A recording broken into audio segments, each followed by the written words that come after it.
શાસ્ત્રીજી મહારાજ એક વખત બેઠા હતા અને સાંજે આમ પગનો અંગૂઠો આમ હલાવ્યો.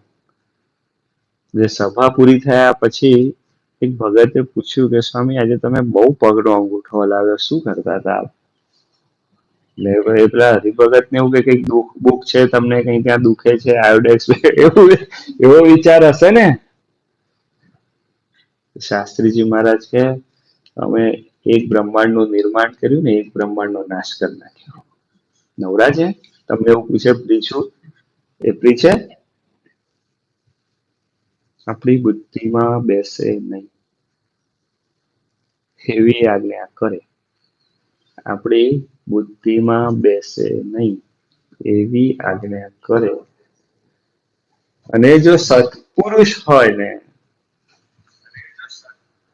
તો સ્વામીજી તમારે કશું જ વિચારવાનું નથી. શક્ય, હું તમને એવું કહું છું, અહિત એમાં અશક્ય જ નથી ને અસામર્થ્યનો તો વિચાર જ નહીં કરતા. કારણ કે ભગવાન અને સંત જયારે કોક આજ્ઞા કરે તો જોડે સામર્થ્ય આપે ને આપે. આપણને એવું લાગે કે મારાથી નહીં થાય, આપણને એવું લાગે કે મારાથી નહીં થાય, પણ એક વખત એ આજ્ઞા કરે ને એ એમ કે ને કે 100 ગાયો કર, અને પહેલી દ્રષ્ટિએ એમ થાય કે નહીં થાય જ. અને સ્વામીજી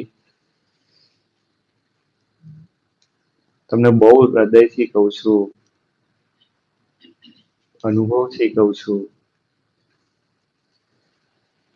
સાધના એક જ કરવાની છે, પરીક્ષામાં એક જ પાસ થવાનું છે કે એ એમનો નિશ્ચય ફેરવે ને આપણને, એ પણ એ પોતે ભગવાન કે સંત એ પોતે એમનો નિશ્ચય આપણો ડોલાવા તૈયાર થાય તોય ડોલવાનું નહીં. બસ આટલી સાધના તમે કરી એટલે પછી અક્ષરધામ માટે કોઈ સાધના કરવાની છે, પછી બધી સાધનાની પૂર્ણાહુતિ.